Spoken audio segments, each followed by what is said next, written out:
Hi, and welcome back to another episode of SEO on Air. I'm your host, Aaron, and today we have Chris Brencans, CEO of OnTheMap Marketing. We talked about how he became a CEO, what are some of the challenges he faced along the way, and how can you build a strong backbone for your agency. I hope you enjoyed this episode. I think that was quite a few years ago itself. So, what do you feel the changes have been over those years? It's been 15 years. The earliest change was when I started at On the Map.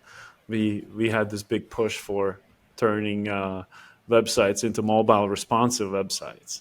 Right. Google started indexing sites mobile first, and I think that still is a big thing where people are underestimating it.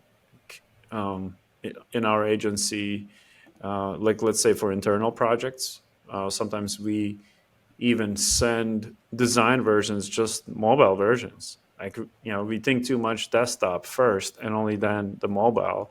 Uh, that's a huge shift. And now people spending even more times on cell phones. I think there's a lot to be focused on and set just in that spectrum. As far as any other shifts, I mean, I think this year itself will be full of surprises and things we need to keep our eyes peeled open. Yeah, I was going to say that if that kind of approach with mobile response design was at least considered in India a little bit earlier, it would have driven a lot of traffic because I feel like most Indians or most traffic in India itself just comes from mobile users. Yeah, So it's something that people need to kind of just step on if they want that kind of traffic. I guess it depends, right? Where's your visitors coming from? But if you're in a True. consumer space, most likely it will be mobile. Even if you are in B2B space, what is the discovery funnel? Are people finding you while they're on their cell phones on LinkedIn? Or maybe they're on TikTok and they're like, wow, I really like following this person. Let me go check out their website. So those Right. multi touches are so important. So the mobile, you can't really escape, and you have to spend refining it. To kind of take a step back and give a more, this might be a bit of a big question to be honest, but when it came to on the map marketing, how did you kind of know what would be your service offerings? And did you kind of change it over the years? Yeah. So I joined On the Map, I guess 8 years ago as a website project manager, and when they started the agency, I mean, Rick Hoskins, he started it, and the guy's a genius if you really think about it. He had already found verticalized niche offering from day one when he started the company. And his whole concept was placing lawyers in the map results. So that's why he called the company On the Map, because we would Right. place attorneys in the map results. And it was the easiest pitch ever. Obviously, that changed down the road, but thinking about verticalization and specific service, like it's not just law firm marketing. He was like, that's all we do. We place you in the map. Of course, the map Pretty changed, much. so it wasn't possible anymore just to sell that. I mean, you could, but it just became a lot more complicated. As far as right now, the service offering is heavily local search marketing based. So all things local search, from website to map rankings, organic SEO, PPC, LSA ads. Like, we want to work with businesses that have significant budget to spend in local search marketing. Like, if you want to dominate your city or several cities where you have your business, like we're the one stop shop to do that. And now what we're starting to examine is social SEO for the same reason we were just talking about, the multi-touch marketing. Obviously, people are searching and doing things in different mediums, and what we're keeping our eyes on is whether the search impressions are going to go for local search type of businesses. Are they going to go away from Google to social mediums, or they will stay in Google? So we're keeping eyes open on that. Rise at Seven did a great study on how travel, automobile, and some other industry, how the searches are a lot higher now on TikTok, YouTube, Instagram versus the traditional Google. And that's the shift we're we're examining, is that going to happen in our verticals, and what are the necessary things we need to do to help our clients be in front of those people looking for the services. Yeah, I remember when TikTok had come out, I think the first month or so, everyone was calling it the Google killer because people would just start browsing on TikTok itself for whatever need they had. And then I Yeah. think a couple more months down the line, businesses themselves were also putting up their own products and services on TikTok and just became like a whole different world altogether. Fast forward a couple of years, and now we have AI doing another completely different world on its own as well. Yeah, and I think that's exciting. Also opens up new opportunities and kind of reshuffles the playing board. Are you otherwise we would get stagnant, and now it just opens up new opportunities and kind of weeds out the people who are really on the forefront versus people kind of in the middle towards the end, like just kind of doing the same thing. It's not, you're going to keep doing the same things you were doing 3 years ago SEO wise. Like you're To be not going to falling be in behind. top results. You're not going to be in Right. top results. And, So and how do you we kind of stay afloat? following a lot of people in digital marketing industry, doing internal webinars. Like when we find someone that's really interesting, we bring them on, and we do like basically like a brainstorming sessions with that person, or they present on topics, um, and test. One thing is learning, the other is actually going out and testing things. So it's just all encompassing. Like I love learning, so it's every new thing to me is like, oh, is that an opportunity for our clients?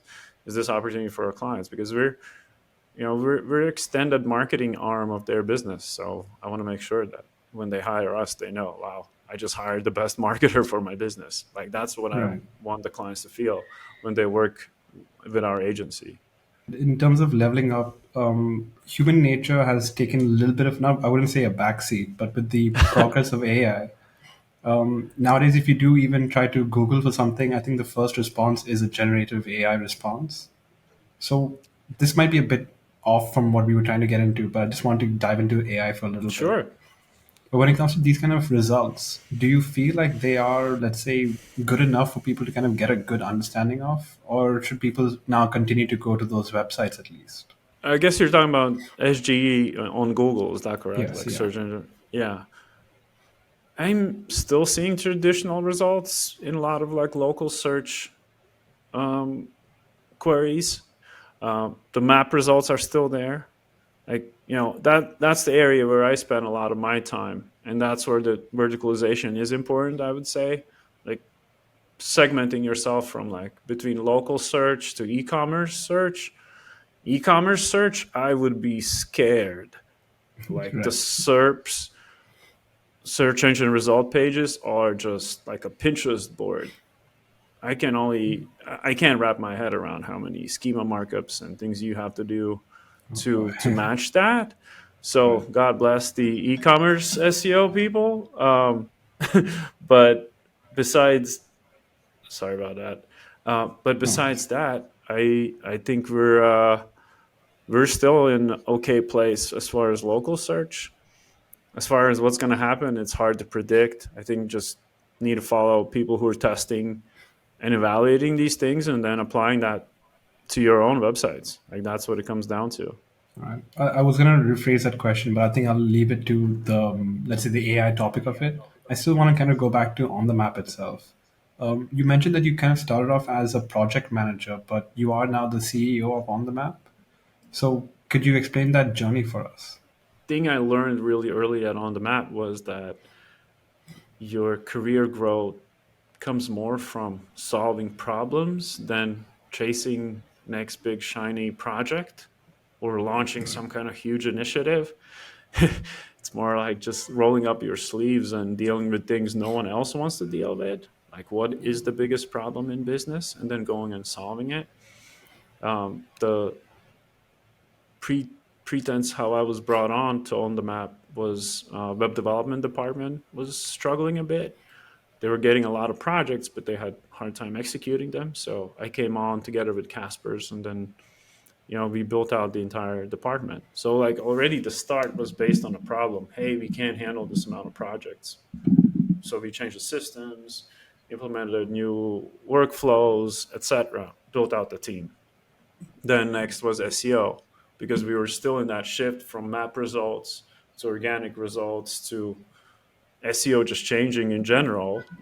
So, that meant learning SEO and jumping into it and rebuilding that product. So then we built enterprise local search SEO product.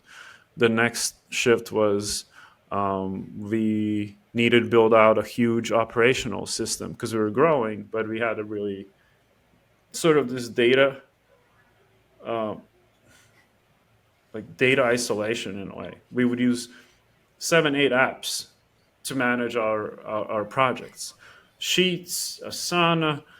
It was just a The whole mess. shebang. Yeah. So, we were brainstorming how do we fix that, and I was thinking about POS systems, point of sale system. You have a database of products. Someone picks the product. Those POS systems, they even store your credit card. Like they know, oh, Aaron came back to the store a fifth time, and what he always buys is iced coffee. And I was in How'd you Miami know? downtown. I said, how'd you know Was that that's pretty accurate? much? Yeah, very, very accurate. But the system has that, and I was just thinking, why can't we replicate something similar for an agency? Because when you go in higher volumes, you have an account, you have a service, and then you have tasks. So like the system we rolled out was account plus service equals task. So in our system, we're actually using a system called QuickBase. Maybe good for your listeners, check it out. It's a low code based system where you can basically build out your own CRM or project management. So what we have is like this database driven project management system. So all our accounts are there. And then when you add a new account to the system, it's a form. We build this form ourselves. You put an account, who's going to be the company. Then you need to pick a service from our service database. What service was purchased? And only then you upload the contract and everything. So then it logs it in the system. And then from there, you start building out the tasks. All our tasks are also pre-templated. There's absolutely no way you can go in our system and just be like, oh, I need this type of task done for this client. It's always, okay, which account, which service, what kind of task you're doing for that respective service. So it's like a 3-level database.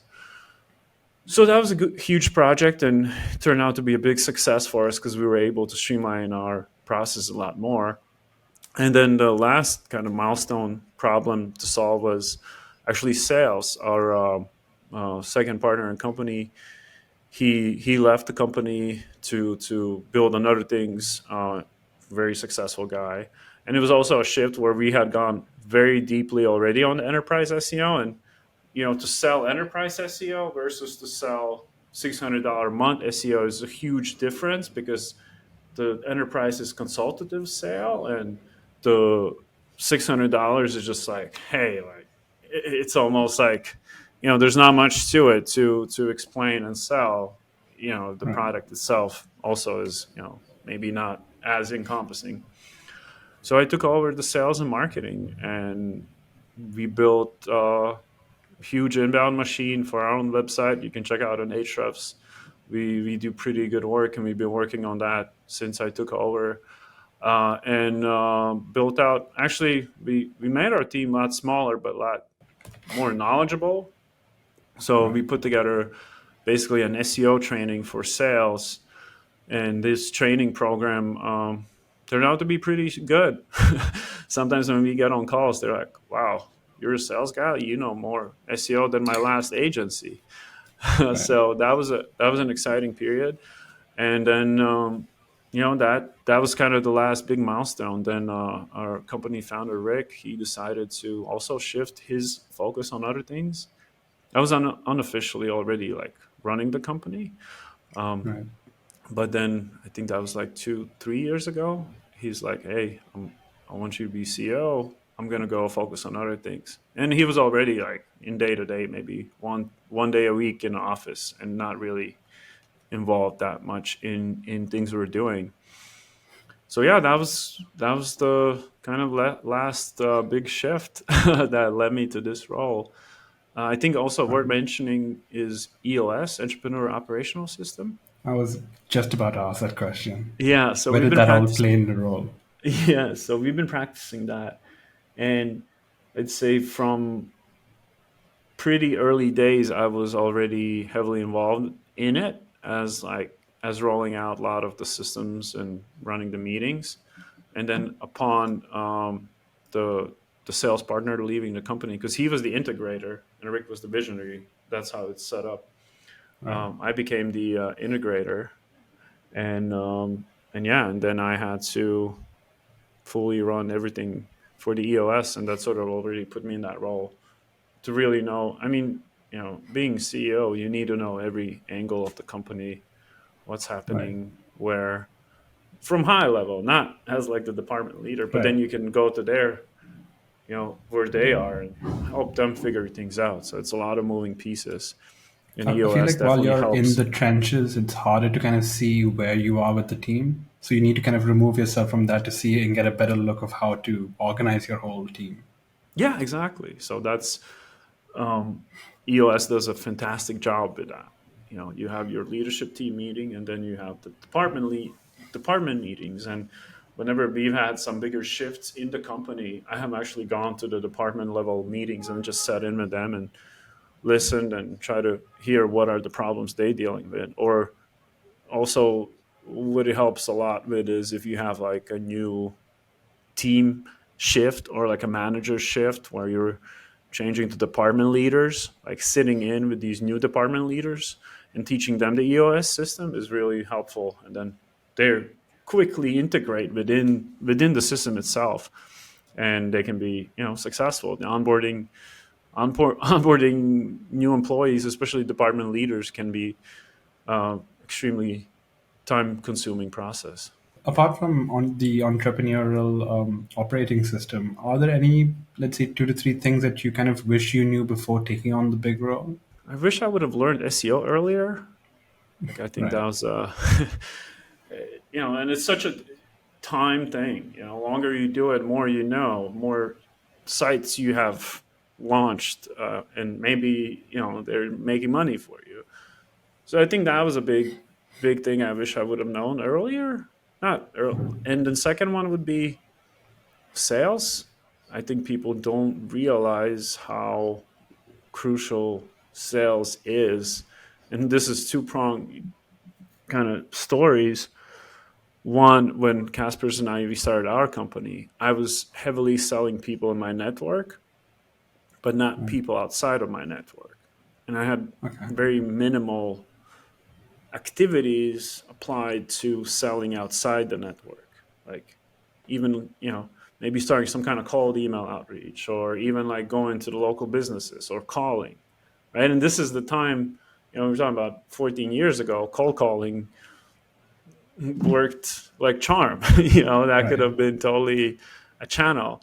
But then when I got to On the Map, I really saw what a real sales floor looks like. Like, we had a, a floor of like 30 cold callers really calling all the law firms out there. Now we have shifted more to inbound, but I think just the whole sales idea is super crucial to be able to bring on new business and keep that momentum going. And the other part where I learned that was, before On the Map, I was at another agency, and they didn't really have a dedicated sales effort. They had like a CEO who was doing a lot of the sales, but it wasn't like really dialed in. And during the time frame when Facebook organic reach was dropping, they were a social media agency, so the organic reach started dropping. So their clients weren't really seeing that much engagement and results.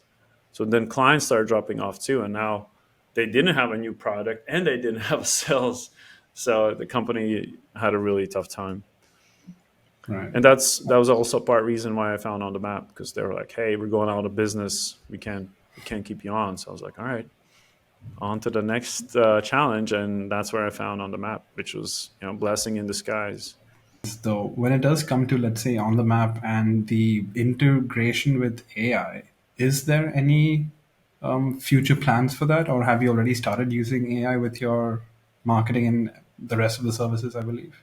Absolutely. We're testing heavily on several forefronts. One, just within our own internal processes, we're trying to speed up processes as much as possible. And then two, from technical perspectives, same thing. Updating our clients' websites faster, looking into AI assisted content writing, which what we understand by that is AI helps us create the content, and there's still a human Right. editor reviewing that content. So it's not just fully AI. And that's an area where we're doing a lot of testing right now to see how safe it is. The infamous Jake Ward SEO heist, right? Right. Speculating, did he get penalized because the post went so viral, or did he get penalized because Google would have penalized the site? It's Right. very still undiscovered area, and we need to figure out how that looks like in our service offering mix. And if I can maintain the quality and get rankings for our clients, but publish 5 times more content a month for the same retainer they've been paying, because my goal is not to save money through this. My goal is to increase our output for our clients. So if Right. I can maintain the quality and publish 20,000 extra words that are still incredible quality and they drive traffic and build our topical expertise, well, guess what? The person who's not doing that will be left behind, because now our topical expertise is just expanding like wildfire. Right. So one quick question, if you don't mind. What if everyone is doing that? How do you rank which one is better there? Well, I think Or it's at least how would still Google decide to rank that? everyone can use the AI to create content, but the AI assisted content, that's where you can adjust it to your necessary nuances of your, let's say if it's legal, the practice area. There's especially legal, so many specifics when you write content for it. So it's important that assistance and editing is there. And then the other part, Right. of course, is links, the site authority. Anyone, actually, you should check out SEO Jesus. He's an AI guy. I did a little TikTok on him. And he literally created a website about slip and fall cases. I think it was called slip and fall cases.com. You can check it afterwards on my TikTok account. It's there. And he launched a website about slip and fall cases, like 1,000+ pages. And the last time I checked, it wasn't ranking at all. But it was a brand new domain and was launched only 4 weeks ago. So I'd be curious to see where that goes. But especially in like legal industry, it's all about your actual EAT, who's the attorney behind, how much, how many links they have, how many press recognized links they have. Like it's going to be all about link building, like how authoritative your site is. But if you can mix that with high quality content and AI assisted scaled content, now you're just Yeah. killing it. Right.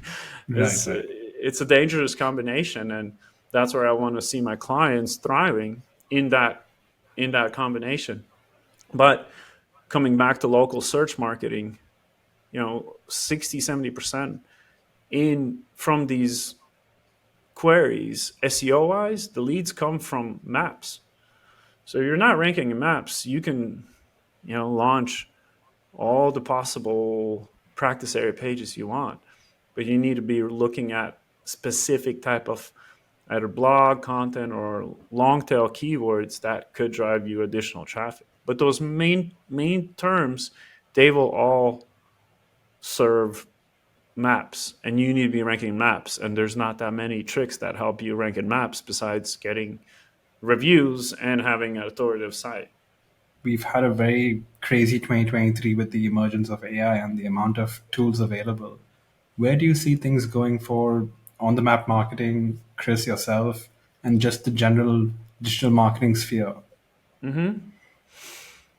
Where do you It think it'll be will this it year? will be more focused on building real brands, like omni-channel marketing, taking a business and driving leads for them through PPC, through SEO, through social. That's where we're taking our clients. We're gonna step outside of just the SEO realm, because at the end of the day, we want to show them ROI as fast as possible, and we want to diversify their marketing budgets in different channels, which means, paid channels are great until you build up your SEO. And then especially in legal, and I think other spaces too, like the top of the funnel type of traffic and brand recognition in these local areas is huge.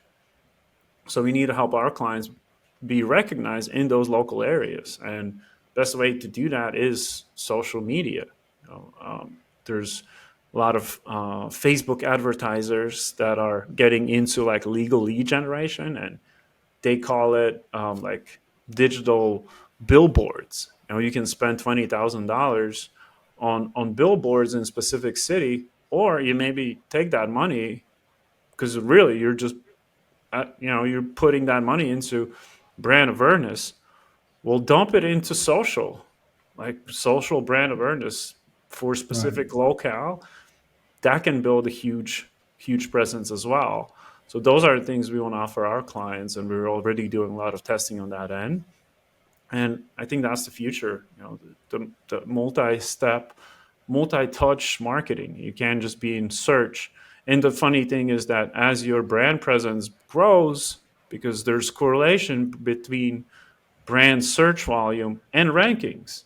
So now we can drive up your brand search volume, your rankings will be better. We saw this with a new client that came on, Amanda Demanda here in Miami. She's a personal injury lawyer that specializes in Spanish-speaking audience here. And she had like brand search volume that was like 1,000 searches a month. And with DR of 12, she was ranking, we got her ranking top 3 for car accident attorney Miami phrase, which is like $400 a month, $400 click type of keyword. And we're a little bit taken back ourselves, because it was just a couple of changes that boosted it up. I'm like, okay, well, what drove this? It's that brand presence. So like really investing in brands and having a strategic approach to it is purely where digital marketing is going. And if we want to like boil it down to SEO, best SEO campaigns will be doing this.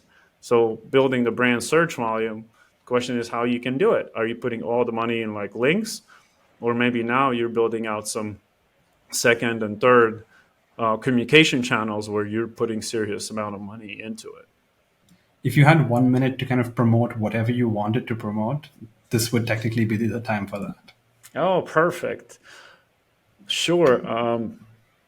If you enjoyed our conversation, I'm pretty active on LinkedIn. You can find me at Chris Brencans. I recently started a TikTok account too, so posting some videos there. I kind of cross-share the information, but same thing, Chris Brencans on TikTok as well.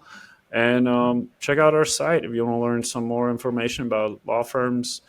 We have a podcast called Law Firms on the Map. I bring on a lot of law firm marketers, also some law firm operators and owners, and we geek out on law firm marketing ideas, case studies, and just latest concepts that are massively important to succeed in a legal marketing space. Right. And if there are people listening to this from India, please download a VPN, because we don't have TikTok, but it would be worthwhile to at least check out Chris's videos. I'll make sure I reshare all of them on LinkedIn. And I hope we had more time to actually talk about this stuff, but we probably will try to get you for another episode. But this one's been really enlightening, and I'm really glad I had this talk with you. Oh, well, thank you so much. I enjoyed our conversation too. And 2024 will be an exciting year for all digital marketers. Indeed. Thanks for watching that episode. I hope you enjoyed. For more videos like this, make sure you like and subscribe.